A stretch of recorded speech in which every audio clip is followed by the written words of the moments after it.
বাংলাদেশ জামাত ইসলামীর বিভিন্ন পর্যায়ের নেতৃবৃন্দ উপস্থিত ভদ্র এলাকার সংগ্রামী এলাকাবাসী, আসসালামু আলাইকুম ওয়া রাহমাতুল্লাহ।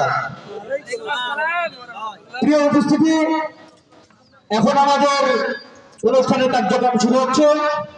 অনুষ্ঠানে প্রথমে আসন গ্রহণ। আমি যে সমস্ত অতিথিবৃন্দের নাম ঘোষণা করব, ওনারা নিজ নিজ আসনে এসে বসবেন ইনশাল্লাহ।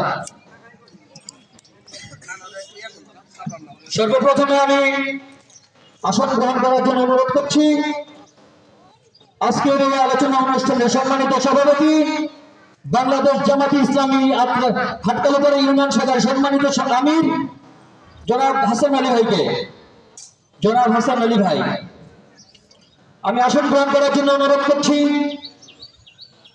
আজকের এই অনুষ্ঠানের প্রধান অতিথি বাংলাদেশ জামাত ইসলামী নওগাঁ জেলা শাখার সম্মানিত সেক্রেটারি,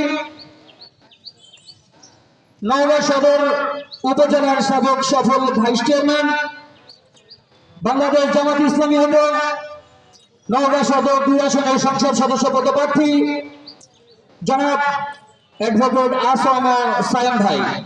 আমি সায়াম ভাইকে ওনার নির্দিষ্ট আসন গ্রহণ করার জন্য অনুরোধ করছি। আমি আসন গ্রহণ করার জন্য অনুরোধ করছি আজকের এই অনুষ্ঠানের প্রধান মেহমান বাংলাদেশ জামাত ইসলামীর আত্রা থানা শাখার সম্মানিত আমির, বাংলাদেশ জামাত ইসলামী থেকে নওগাঁ 6 আত্রা এলাকার সংসদ সদস্য পদপ্রার্থী 4 নম্বর কাশীপুর ইউনিয়নের নির্বাচিত চেয়ারম্যান জননেতা জনাব কবিরুল ইসলাম ভাইকে।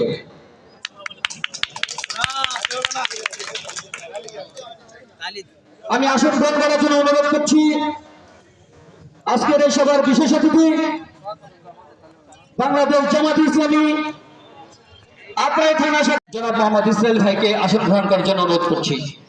আমি আসন গ্রহণ করার জন্য অনুরোধ করছি 2 নম্বর চকসিল্লা ওয়ার্ডের সম্মানিত সভাপতি জনাব মোহাম্মদ হযরত আলী ভাইকে। আমি আসন গ্রহণ করার জন্য অনুরোধ করছি 3 নম্বর বরসিল্লা ওয়ার্ডের সম্মানিত সভাপতি জনাব মোহাম্মদ আব্দুল জলিল মন্ডলকে। আমি আসন গ্রহণ করার জন্য অনুরোধ করছি 4 নম্বর হাটুরা ইউনিটের সম্মানিত সভাপতি জনাব মোহাম্মদ আব্দুর রাজ্জাক ভাইকে। আমি আসন গ্রহণ করার জন্য অনুরোধ করছি 4 নম্বর হাটুরা ইউনিটের বর্দাপাড়া ইউনিটের সম্মানিত সভাপতি জনাব মোহাম্মদ আবু বকর সিদ্দিক ভাইকে। আমি আসন গ্রহণ করার জন্য অনুরোধ করছি 5 নম্বর ওয়ার্ডে পাহাড়পুর